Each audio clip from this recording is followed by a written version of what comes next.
Chers téléspectateurs, bonjour ou bonsoir, quel que soit le lieu, quelle que soit l'heure à laquelle tu nous regardes ou tu regardes cette vidéo, bienvenue sur la chaîne de télévision Key of Kingdom TV. Bienvenue également à ce troisième numéro de notre émission Force territoriale. Si tu as regardé la première vidéo, la deuxième vidéo, tu vas comprendre et tu as sûrement compris une chose, tu es un esprit. Et dans cette émission, il est question de te rappeler d'abord que tu es un esprit, mais également il est question de te rappeler que ton combat n'est pas contre la chair, mais c'est contre les esprits. Aujourd'hui, nous allons continuer dans les forces territoriales. Donc, on te parle de territoire. On ne te parle pas des problèmes de mariage, des problèmes de X ou de Y. Même si on te parle de ça d'une autre façon, parce que c'est le territoire dans lequel tu es qui définit quel type de vie tu auras. Je vous présente, chers téléspectateurs, je suis comme toujours sur ce plateau avec l'apôtre Richard. Bienvenue apôtre Richard. Merci encore de partager toute ton expérience avec nous, toutes les révélations que Dieu t'a données avec nous. Et aujourd'hui, nous allons continuer, on va revenir comme à l'accoutumée avec notre verset biblique fétiche, qui est dans le livre d'Éphésiens, le chapitre 6, au verset 12, qui nous dit: nous n'avons pas lutté contre la chair ni contre le sang, mais contre les puissances que nous avons déjà traitées. Aujourd'hui, on parle des autorités. Dans ta version... Dans cette version, il est écrit nous devons lutter contre les puissances qui dirigent le monde de la nuit. Les puissances qui dirigent le monde de la nuit. Dans ma version, je crois qu'il y a une autre version. J'ai une autre version, je vais lire ça. C'est toujours Éphésiens chapitre 6. Et il dit ici, verset 2, il dit: mais contre les autorités. La version qui dit les autorités, l'autre version dit les puissances qui dirigent le monde de la nuit. Là, on va vraiment s'attarder là-dessus. Parce qu'en fait, dans la précédente émission, on parlait des puissances qui étaient également des autorités, mais qui étaient également des forces.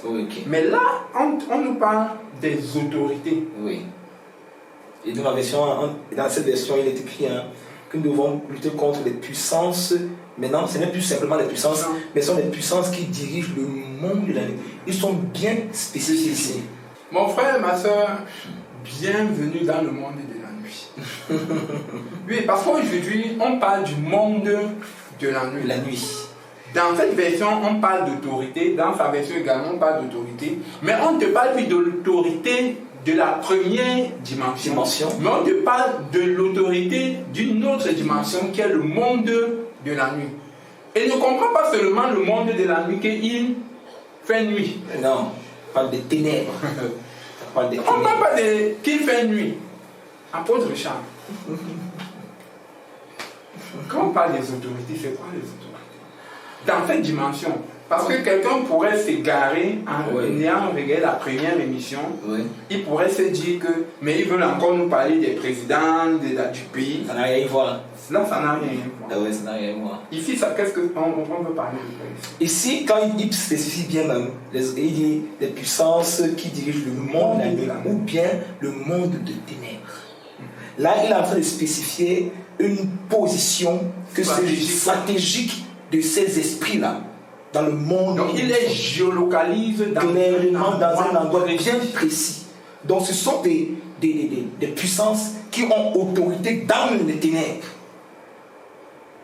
Ceux-ci opèrent dans la dimension de la nuit. Quand on parle de la nuit, on ne parle pas de la nuit qui fait nuit. Oui, qu'il est 19h ou 20h. Ça n'a rien à voir.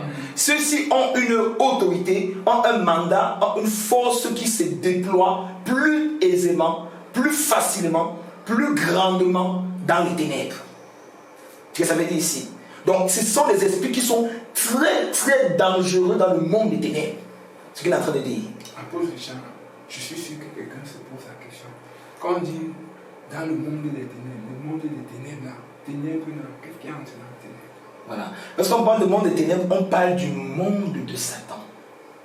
pour le spécifier. Le monde de Satan c'est quoi? Aujourd'hui, parce que puisqu'on nous parlons des forces territoriales et tout, nous allons directement basculer ici dans la dimension de ceux qui ne sont pas en Christ, qui combattent le christianisme. On va parler des francs-maçons. On va parler ici des Jésus-chrétiens. On va parler ici des gens des écancars, des rotaries, des satanistes, des satanies. Vous voyez? C'est ceux-là dont il est en train de parler ici. Ceux qui sont animés par l'esprit là. C'est ceux-là dont l'esprit a pris le corps. Parce qu'il faut bien comprendre que nous parlons ici des autorités dans le monde de ténèbres. On ne parle plus des présidents ici. On a dit que les présidents ne savaient même pas être influencés par les esprits. Mais ici, on est en train de parler, il a fait spécifier que ceux-ci servent le monde des ténèbres. Ceux-ci servent le diable. Mais ils influencent les hommes, les flèches.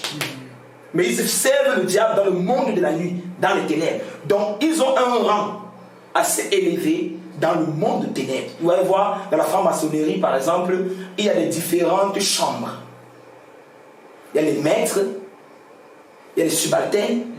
Donc, ceux qui sont les maîtres, c'est ce que la parole dit, des puissances dans le monde des ténèbres, c'est eux. C'est ceux qui ont un certain rang dans la franc-maçonnerie, ceux qui ont un certain rang dans l'occultisme, ceux qui ont un certain rang dans la dimension des ténèbres. C'est bien spécifique que l'apôtre Paul est en train de dire. Mais la question que je veux poser, parce que quelqu'un pourrait dire que moi je ne connais pas la franc-maçonnerie, je ne connais pas le Rotary, je ne connais pas, donc ça ne me concerne pas. Okay. Est-ce que, la question que je pose, oui, est-ce que ça ne me concerne? Ça te concerne bien évidemment, ça concerne tout le monde ici. Parce qu'en fait, nous sommes sujets à leurs décisions. Nous sommes sujets à leurs décisions. Si, par exemple, nous savons qu'aujourd'hui dans les entreprises, lorsque tu vas pour un travail, la plupart du temps, le patron là, le boss là, il est soit franc-maçon, soit jésus-chrétien. Alors, ta situation de vie dépendra de son humeur. Donc, dans la société que nous sommes maintenant, dans la terre du Cameroun et tout, dans les différents couloirs et tout, des domaines d'activité, nous trouvons au moins un franc-maçon, au moins un sataniste, au moins un jésus-chrétien, dans quelque part. Donc, nous ne pouvons pas dire que ça ne nous concerne pas, puisque nous travaillons, nous sommes dans les entreprises, nous sommes dans les endroits, et parfois c'est eux qui sont à tête, sur les têtes des entreprises. Parfois c'est eux qui décident le sort de ton salaire. Donc, dire que ça ne te concerne pas, c'est dire que tu n'as pas compris le fonctionnement même de la société. Donc c'est pourquoi l'apôtre Paul, lorsqu'il parle de ça, il veut nous faire comprendre que dans ce niveau-là, dans ce niveau de la société, dans ce niveau où les décisions se prennent dans la société, dans les entreprises, dans les lieux publics là, nous devons déloger les esprits là. Ils nous spécifient dans une catégorie. C'est chez eux qu'on va toquer la porte pour avoir le contrat. On va toquer la porte pour avoir le travail. On va toquer la porte que, ouais, vraiment j'ai besoin d'un petit travail. Mais il est franc-maçon. Il est jésus-chrétien. Et parfois même, ils vont vouloir que tu signes un contrat. Mais le contrat que tu es en train de signer, tu es en train de signer l'adhésion à leur groupe. Donc lorsque l'apôtre Paul parle des autorités là, il parle ici de ces gens-là qui sont initiés dans le monde des ténèbres et qui fonctionnent en tant qu'autorité dans le monde là. Et nous les côtoyons chaque jour. Je vais un peu résumer pour toi qui est à la maison. En fait, aujourd'hui, on parle de ta vie de tous les jours. Voilà. On parle de ton petit travail. On parle de ta demande de visa. On parle de ta carte d'identité.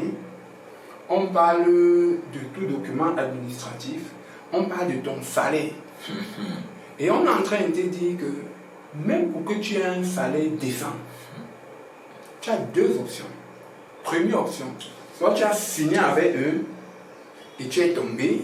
Deuxième option, soit tu les as dominés, tu leur as imposé ton salaire et tu vis. Ou alors, tu es obligé de rentrer au quartier. Oui. Et face à cette situation, la question que quelqu'un se poserait sûrement à la maison, c'est je les identifie comment, je les reconnais comment. Je fais comment. Mais l'autre peut aussi dire que c'est vrai, parce que c'est comme ça que le Cameroun fonctionne, c'est comme ça que le monde fonctionne aujourd'hui. C'est vrai, c'est comme ça que le monde fonctionne aujourd'hui.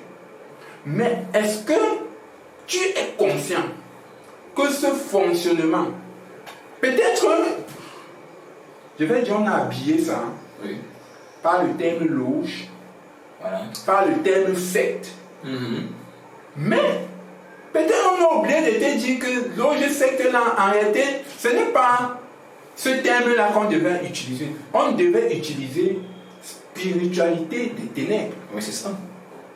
Effectivement, c'est ça. En fait, c'est de ça qu'il s'agit. Oui. On a juste habillé, après on a donné des étiquettes qui peuvent être franc-maçonnerie, qui peut être satanisme, mais ces choses-là.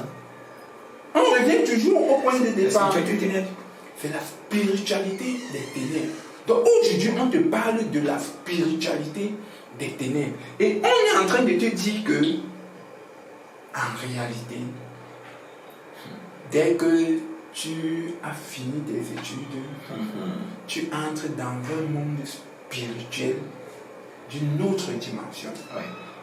Tu fais face à des autorités ténébreuses spirituelles qui définissent maintenant ton niveau de vie et qui se fichent même de ton cursus scolaire. Oui, effectivement, il faut le bien dire. Je me souviens dernièrement, pour toi qui n'es pas encore, c'est une parenthèse, pour toi qui n'as pas encore ta carte électorale, dernièrement, je suis allé m'inscrire, renouveler, parce que comme je changeais de lieu de vote, un gars était assis à côté de nous, il nous disait, j'ai 5 diplômes à la maison. Que ce n'est pas les blancs, je peux parler là, on croit que je blague. Mais si j'avais eu cette information, je lui aurais dit que mon frère, va lire Éphésiens chapitre 6, verset 12.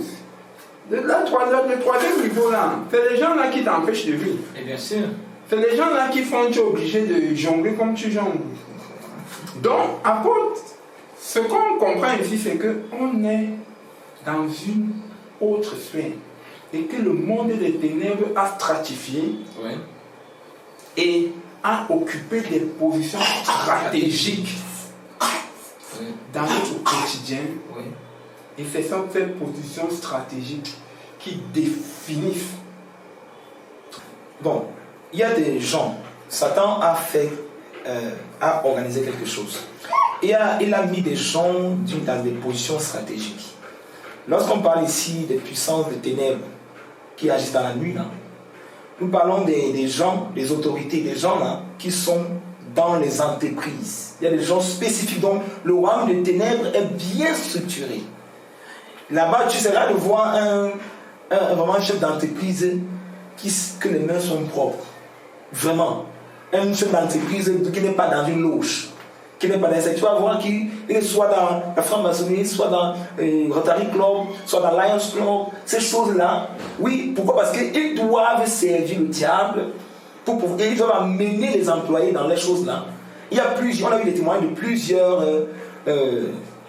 de plusieurs personnes qui ont parlé que mon patron a voulu me mettre dans la secte, mon patron a voulu me mettre dans la loge, mon patron a voulu me faire, je vois mon patron dans les rêves, il veut m'initier, il veut m'attaquer. Il y a plusieurs là qui écoutent, qui ont vécu ça. Mais ils ne comprenaient pas qu'ils soient des puissances qui opèrent dans le royaume, dans le monde de ténèbres. Ce sont eux. Ils sont là pour servir le diable et pour traîner leurs employés, traîner les gens de la société, parce qu'ils savent que sans le travail maintenant, de nos jours, surtout dans ce pays, sans le travail, vraiment, tu vas souffrir. Homme de Dieu veut poser une question. Notre Bible dit, Jésus a donné cette dernière recommandation. Allez et faites de toutes les nations des disciples. Sauf que, parce que tel que je t'entends parler, ça me donne l'impression que pendant que notre façon à nous de faire les nations des disciples, c'est de prêcher la parole de Dieu, eux, ils ont occupé les endroits, les postes stratégiques Ou quand tu vas arriver, on va te dire que ou tu es disciple ou tu n'es pas disciple. Donc on n'a même plus besoin de te prêcher la parole. On te pose la parole. Et quand tu parles de cela, ça nous revient à l'émission précédente. Ok, et moi, je vais te couper la parole parce que ce que tu dis est très important. J'ai pensé à quelque chose pendant que tu parlais. Tu vois, ceux qui ont compris ça, ceux qui travaillent dans la dimension de la puissance divine, c'est opposé à la puissance des ténèbres, dans les écoles même. Tu vas voir que tu viens à l'école là, chaque matin, que tu sois musulman, que tu sois quoi, il y a la prière. Hein? Ils initient la prière matinale. Même au travail. Au travail, la prière. Ceux qui ont compris. Oui. Mais tu vas voir des patrons qui sont dans les histoires là. On ne veut même pas que tu pries dans l'entreprise. Il n'y a pas de session de prière. Il faut lire les livres et des choses pour te cultiver, essayer des choses. Pourquoi? Parce que tu comprends que ceux qui ont compris la dimension là, de puissance là, dans le rang là, quand ils occupent les sphères comme les entreprises, comme les écoles, ces institutions là, ils initient plutôt les gens dans la dimension divine. Mais certains qui sont en train de servir le roi des ténèbres initient tous ceux qui sont dans leurs entreprises, dans leurs écoles, dans la dimension des ténèbres. Parce qu'ils travaillent pour Satan. C'est pour ça que tu vas avoir des écoles. Même on va toucher les écoles, même parce que quand on parle du savant, pas des écoles, pas des institutions. Tu vas avoir des écoles où le proviseur, où le fondateur est dans la forme au tu vas voir les enfants tomber en transe dans les écoles. Ils vont tomber, perdre connaissance. Les enfants, il y a toujours mort d'hommes, mort d'enfants, mort d'élèves. 3 morts. Chaque année, il y a des morts. Vous ne comprenez pas. C'est parce que la tête qui est l'autorité, de l'établissement, qui est le proviseur ou le principal, est dans quelque chose. Automatiquement, il faut vendre les élèves. Automatiquement, il faut livrer. C'est comme ça. C'est pour ça que cette dimension que l'apôtre Paul parle est très importante pour les institutions. Il est en train de parler des puissances des ténèbres dans les institutions, ceux qui servent Satan à cette dimension-là. Donc, on traîne les employés dans certaines choses. Tu vois un employé, j'ai eu un témoignage pas un témoignage, une de mes amies là, qui m'a appelé des mains pour me dire que vraiment, elle ne comprend pas ce qu'il y avait dans son entreprise. Et la semaine-ci, tes camarades est tombé à l'hôpital. La semaine-ci, tes camarades est tombé à l'hôpital. Et elle veut qu'elle perde du poids. Elle maigrisse. On ne comprend pas. Donc, l'autre est morte, ça fait peut-être 2 jours. Et l'autre est en train d'agoniser. Elle dit, qu'est-ce qui se passe? Et c'est au moins la deuxième année, voilà, il y a au moins la 9e personne qui risque de mourir dans l'entreprise. C'est très dangereux. Qu'est-ce qui s'est passé? Et qu'est-ce qui se passe? Mon frère, ma soeur, en fait, on va arrêter cette émission-là. Qu'est-ce que le parent doit comprendre? Ok, si je peux donner une réponse à ça, il faut savoir que les entités, comme les institutions, comme les écoles et tout ça, là, ont sur la tête des fondateurs. Et ces fondateurs-là, comme on a dit tout à l'heure, sont des autorités établies. Ces fondateurs-là doivent être soit dans un camp ou un autre camp. Et quiconque entre dans cette école-là doit être dans l'arène de quelque chose. Ils entrent dans quelque chose. Parce que tu entres dans une institution. C'est comme si tu entres dans une maison pour passer beaucoup de temps. Donc tu seras automatiquement impacté, contacté par les choses qui se passent, affecté même par les choses, l'environnement de cette école, de ce lieu. Ce que les parents doivent comprendre, c'est que lorsque tu envoies ton enfant quelque part que toi tu ne connais pas.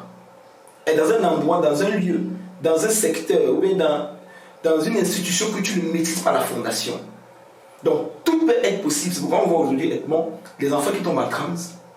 Certaines personnes, certains enfants qui perdent la mémoire parfois. Hein.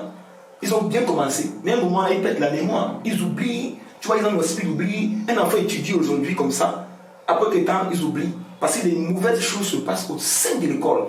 Et parfois, lorsque tu creuses la fondation et que tu comprends que le principal ou le directeur de l'école est dans quelque chose, tu comprends exactement ce qui se passe dans l'école. En fait, ça me fait rire parce que j'ai souvent entendu ce genre de commentaires, sûrement, tu l'as aussi entendu, ou vous à la maison, c'est que vous avez votre enfant il est dans telle école, il est très brillant. Voilà. Dès qu'il change d'école, tu ne comprends pas ce qu'il fait dans phénomène. Voilà. Ou alors, on va te dire que tu vas suivre le témoignage de quelqu'un de la file jusqu'en première, j'étais très brillant. Oui. Je suis arrivé en première, tout est bloqué. Voilà. Donc, ce qu'un parent doit pouvoir comprendre, c'est que souvent, avant d'accuser les enfants, Et effectivement. il faut faire très attention. Eh bien, je vais te couper la parole, je ne vais pas te couper la parole, mais je vais dire quelque chose, c'est que parfois, nous les parents, on accuse même parfois les grands-pères du village. Les grands-pères. On a vu. Et parfois même, c'est ça. Oh, le Seigneur dit que l'homme aura pour ennemi les gens de sa propre maison. Or, lorsque l'enfant part dans une institution, il part dans une maison. C'est quand j'ai dit ici que il part déjà dans un lieu, dans une maison. Et on dit que l'homme aura pour ennemi les gens de sa propre maison. Maintenant, l'enfant là aura pour ennemi qui? Les gens de sa propre maison, les gens de son lieu là. Donc si quelque chose arrive en premier dans la vie d'un enfant, il n'y a pas d'abord le grand-père du village. Il y a l'atmosphère où l'enfant là se trouve. Parfois même, il est influencé par tous les autres enfants qui sont possédés à l'école, dans sa salle de classe. Ça m'amuse parce que pendant que tu parles, je pense au prophète Idriss Ouattara. Okay. Il fait un témoignage, il a envoyé un de ses enfants dans une école en France. Et son enfant tombe. Il reste et dit, mais qu'est-ce qui ne va pas? Moi, puissant homme de Dieu de mon temps, comment mon enfant peut être en train de tomber? Et il dit que Dieu lui a dit, l'école dans laquelle tu as envoyé l'enfant s'appelle comment? Et à partir du nom de l'école, Dieu a commencé à lui révéler cette école-là. Et il a fallu qu'il lève des prières pour sécuriser son enfant dans cette école-là.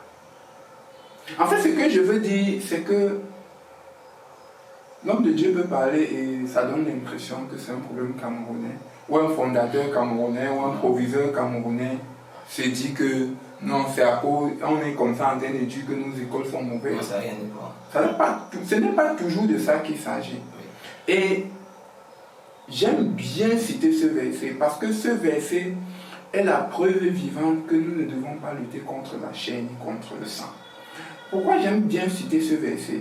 J'aime bien citer le verset où la Bible nous dit Satan s'empara de Judas. Et j'aime la fin de l'histoire de Judas, c'est que quand Judas quittait Satan, quand Satan a quitté Judas, Judas allait se donner la mort. Oui. Qu'est-ce que je veux dire? Je veux dire que, tel que l'homme de Dieu le dit, par moments, nous achetons des terres et nous ne connaissons pas les forces qui opèrent dans cette terre. Qui ont opéré même dans cette terre. Je suivais encore un témoignage où quelqu'un disait qu'il a acheté une maison, mais cette maison était bâtie sur un cimetière. Oui.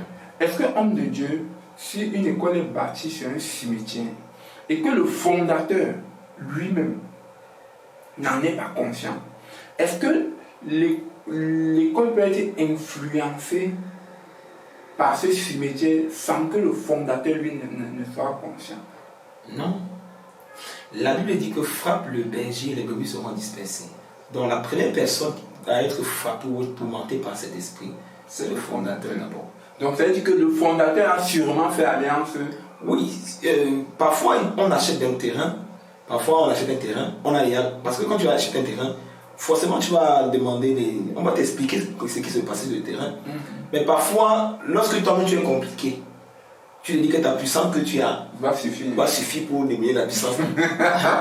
Et lorsque tu embarques dans des gens dans une histoire terrible, lorsqu'ils entrent en comprendre les morts, tel enfant de 6e est mort, tel enfant était peut-être à la maison, il mangeait, il est mort à la maison. Mais pour masquer les choses, comme il n'était pas à l'école, on va dire que non, c'est le grand-père du village qui l'a tué. Or, ce sont les forces de l'école qui l'ont fini. Parce que cet enfant appartient déjà à cette communauté, à cette institution-là. Il a payé le droit et comment il dit, ses plans de pieds sont là-bas. Ses empreintes sont connues là-bas. C'est pour ça que je dis, pour ceux les enfants de Dieu qui construisent des écoles, je bénis le Seigneur pour eux, qui ont compris ça, qui ont fait des écoles et qui ont institué des prières matinales. Dans le cursus de l'école, ils ont mis des choses qui concernent la religion dans le cursus, n'est-ce pas, des cours qui ont été à la religion. Moi, je suis très content parce qu'il faut qu'on puisse apprendre à combattre le royaume des ténèbres par des institutions. C'est très important. Nos enfants meurent chaque jour, ils sont frappés chaque jour parce que la fondation, elle est mauvaise. Par exemple, tu vas voir une école, je dis n'importe quoi, hein, une école qu'on appelle école les rivières des sirènes. Par exemple, une école, tu peux instruire ton enfant dans une école comme ça, tu écoutes bien les rivières des sirènes. Et tu peux amener l'enfant, mais c'est l'esprit des autres qui va contacter l'enfant. Parce que la force du territoire qui agit là-bas, c'est la sirène. Donc avant de mettre ton enfant dans une école, il faut au moins lire, non? Tu lis, tu vois, il cherche à comprendre pourquoi le fondateur a mis ce nom. C'est l'alliance, c'est le démon avec lequel il a fait l'alliance. C'est pour rendre hommage au démon, là, pour honorer ce démon. Et pour dire qu'il a le droit. Tu as le droit légal de toucher qui quand tu veux. Et nous, parfois nous sommes, comme ça on a fermé nos yeux. On part voir une télécole, on enseigne l'enfant parce qu'ils sont populaires, hein, parce qu'il y a des blancs là-bas, parce que la pension, si la pension est élevée, ça veut dire qu'on enseigne bien. Ça n'a rien à y voir. Tout est spirituel, c'est comme pas des forces territoriales. C'est d'abord spirituel, maintenant. Et la question que je pose, là on parle des fondateurs.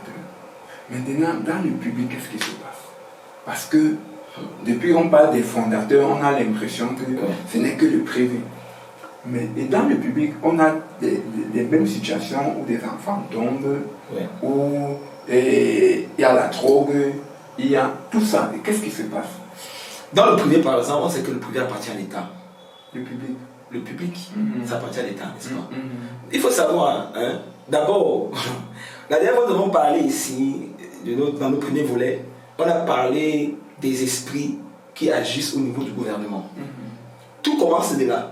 Donc, toute institution que le gouvernement met sur pied, il faut savoir que si la tête, là-bas, a déjà ces mauvaises ondes-là, alors tout ce que c'est naturel, Edmond, si tu es béni, tout ce que ta main touchera comment? Béni. Est-ce que c'est ce que dans ensemble? Non, je comprends. Donc, tout ce qui sera installé par ceux qui sont déjà corrompus là en haut, sera aussi corrompu en bas. Ça veut dire que quiconque entre dans le public et qui n'est pas vraiment vrai avec le Seigneur, mais qui n'est pas en train de marcher, pourra être tourmenté par l'esprit là aussi. Donc ce n'est pas seulement dans le privé, mais dans le public aussi, il y a des esprits qui agissent dans les institutions. Ce que je comprends, c'est que, parce que pendant que tu parlais, j'arrive à une conclusion. C'est le tour de telle école de cotiser. Oh. En fait, c'est ce que je comprends. C'est que, parce que,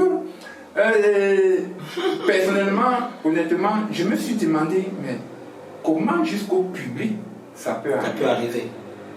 Et je me disais, non, le proviseur n'a aucun intérêt. Mais vu sur cet angle, je comprends que peut-être c'est le tour de cette école de cotiser. Et il faut qu'elle cotise, ça peut être une école publique, ça peut être un lycée, ça peut être une université. C'est le tour de cette école-là de cotiser et elle doit cotiser.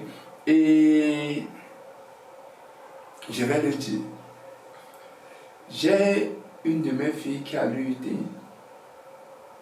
et qui, depuis que ses yeux sont ouverts, elle a peur de l'UIT. Parce qu'elle dit que là-bas, il y a beaucoup de monuments, il y a beaucoup de ceci, il y a beaucoup de ceci, il y a beaucoup de ceci, il y a beaucoup de ceci, il y a beaucoup de ceci. Et elle s'est dit, mais finalement, on vit. Et moi, je lui disais, non, laisse ces histoires-là, laisse ces histoires-là. Parce que personnellement, c'est vrai, hein, c'est vrai qu'à notre époque, on nous disait que les universités sont dangereuses. Mais, c'est trop simple de dire que c'est dangereux, mais il faut comprendre qu'est-ce qui est le mécanisme qui le rend dangereux. Et la question que je veux poser, dans un environnement comme celui-là, comment on fait pour s'en sortir dans un environnement comme celui-là? Puisque tu es obligé d'aller à l'école. Bien sûr. Et que les chrétiens se sont dit que la vie c'est dans l'église. Ils se sont dit que prier à l'église suffisait, mais ils ont oublié que même quand tu finis de prier à l'église, il faut que tu rentres prier chez toi. Et quand tu finis de prier chez toi, il faut qu'à l'école où tu vas, tu pries aussi à l'école.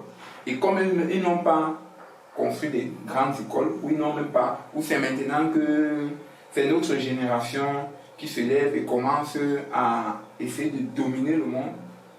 En attendant, qu'est-ce que les parents font? Moi, je pense, Edmond, qu'il est très important d'abord de connaître le Seigneur. Parce que tu pars dans ce milieu-là, nous sommes appelés à tous fréquenter, nous sommes allés dans les écoles, par la grâce de Dieu, Dieu n'a pas permis qu'on tombe en transe, c'est des choses. On voit ça sur nos petits frères aujourd'hui. Moi, ce que j'ai compris de ça, c'est que le rôle des parents, c'est d'instruire les enfants selon le Seigneur. C'est la première des choses. Et ce que la Bible nous recommande, instruire l'enfant selon le Seigneur, lorsqu'il sera grand, il ne s'en détournera pas. Moi, je pense que la première école, c'est l'école avec les parents, dans la maison, dans la famille. Et alors qu'ils seront là-bas, il y a certaines choses qu'ils pourront éviter. Ils seront plus sensibles au Seigneur. Mais si déjà, dans la famille, tu n'instruis pas l'enfant dans le Seigneur, et tu prends tes enfants, tu les instruis, tu les étudies comme tu veux, sans les mœurs de Dieu, sans les bases religieuses. Lorsqu'un enfant là-bas, il est facile, mais qu'il entre dans une secte de l'université, il y a des choses, il y a des propositions qui se font à l'université. Il y a beaucoup de clans, de clubs là-bas.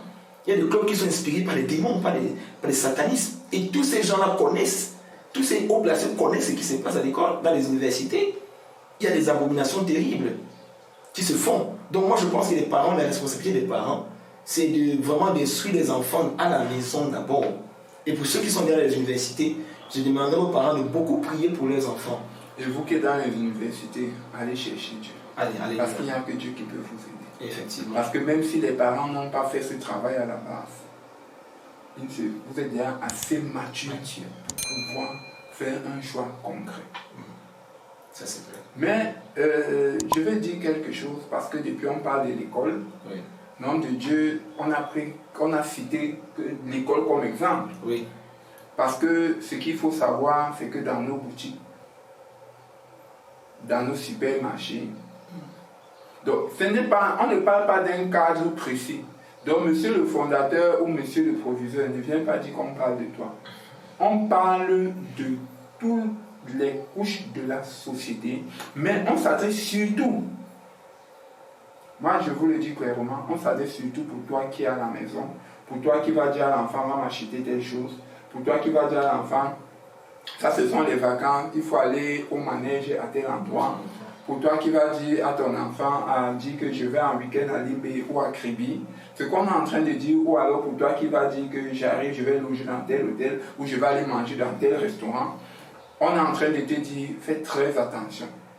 C'est vrai, ça peut donner l'impression où tu vas finalement te poser la question, finalement on fait comment pour vivre? Et l'homme de Dieu a donné la solution. N'oublions pas que c'est à l'homme que Dieu a donné la domination. Effectivement. Mais le problème c'est que nous ne voulons pas jouir de la domination. Et c'est pour ça que j'aime beaucoup ce texte de Jean 1 qui dit qu'il faut devenir enfant de Dieu. Parce que tant que tu n'es pas enfant de Dieu, crois-moi, tu seras victime de cette troisième catégorie de forces qui nous combattent. Mon frère, ma soeur, j'espère que cette émission t'a un peu éclairé.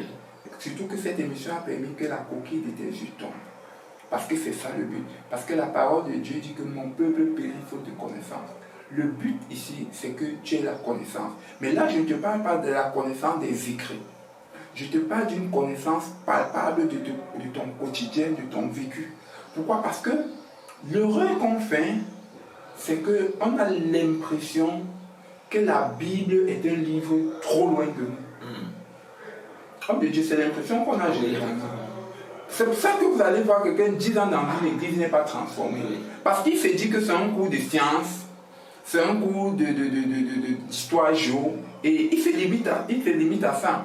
Mais la beauté que la Bible a, c'est qu'elle te raconte et elle veut t'ouvrir les yeux sur ton quotidien, sur ton vécu de tous les jours, sur chaque pas que tu poses, sur chaque seconde que tu poses. Et j'aime poser cette question qui, ma foi, peut sembler être bête. Homme de Dieu, on dit qu'il y a une guerre dans le ciel et que Satan et ses hommes sont descendus sur terre. Et ses anges sont descendus sur terre. Et où est-ce qu'ils vivent sur terre? Ok, je peux...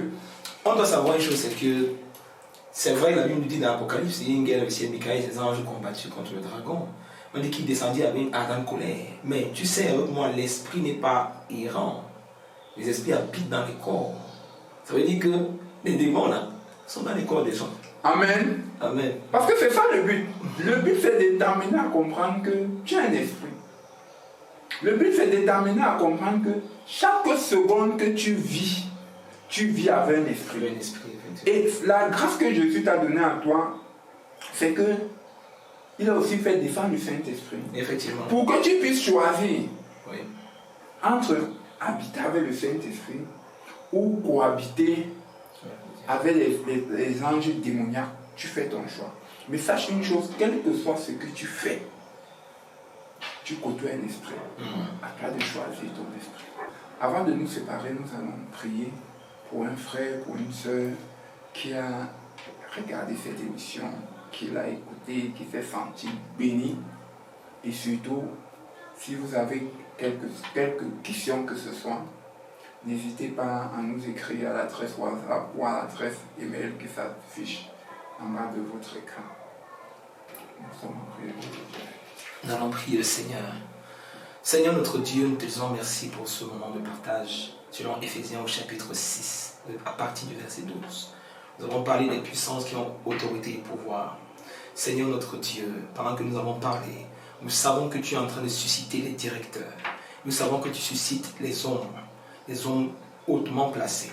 Nous savons que tu suscites les proviseurs qui craignent le Seigneur afin de prendre cette sphère d'influence. Seigneur, nous voulons, au nom de Jésus, que les entités, ceux-là qui servent Satan au milieu des institutions, maintenant tombent sur le pouvoir du Saint-Esprit.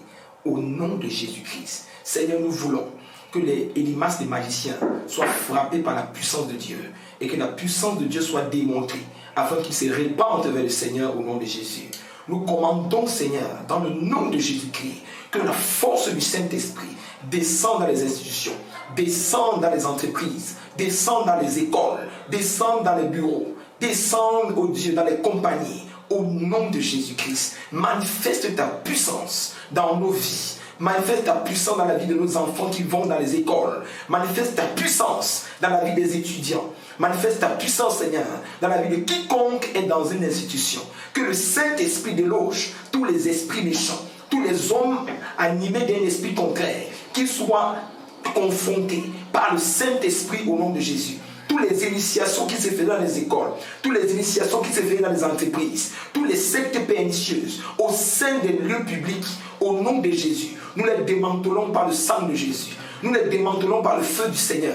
Au nom de Jésus, aucun enfant ne tombera encore en transe. Aucun démon n'arrêtera la vie de quelqu'un encore. Personne ne fera dans les accidents encore dans les écoles, des incidents, des poignards, de toute forme d'agression, toute forme de colère et d'agressivité dans les institutions. Nous les arrêtons par le sang de Jésus. Que tout ce qui se passe dans le monde de l'au-delà, dans le monde de la nuit, en tant qu'enfant de Dieu, en tant qu'enfant de Dieu établi dans les écoles, en tant qu'enfant de Dieu établi dans les entreprises, nous imposons le royaume de Dieu au nom souverain de Jésus. Que le royaume prenne contrôle, que le royaume prenne contrôle de toutes les sphères de spiritualité. Dans le nom de Jésus-Christ, que les esprits, Seigneur, que les puissances qui opèrent dans la nuit soient confrontées par la lumière du Seigneur.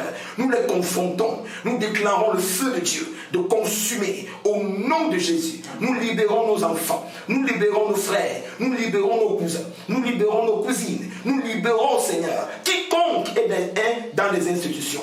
Quiconque, Seigneur, est en train de travailler dans une entreprise. Quiconque, Seigneur, est demandé à entrer dans une secte. Quiconque, Seigneur, veut signer un contrat où on est en train de le conditionner. Nous déclarons, Seigneur, que cela soit brisé au nom de Jésus. Que cette routine change au nom de Jésus-Christ. Que cela change au nom de Jésus. Que cela change au nom de Jésus. Nous libérons le feu du Seigneur. Nous libérons le feu de Dieu de consumer les œuvres des ténèbres. Toutes les listes d'initiation, nous les brûlons par le feu. Tout ce qui est fait pour initier, nous les brûlons par le feu au nom de Jésus. Et nous déclarons la liberté dans cette sphère d'influence. Saint-Esprit, prends le total contrôle de mon frère. Prends le total contrôle de ma soeur. Prends le total contrôle de quiconque, oh Dieu, est influencé par le puissant de la nuit.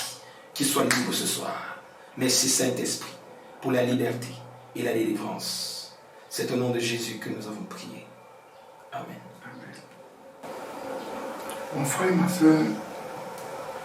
frère, ma soeur, j'espère que tu as été béni par cette émission.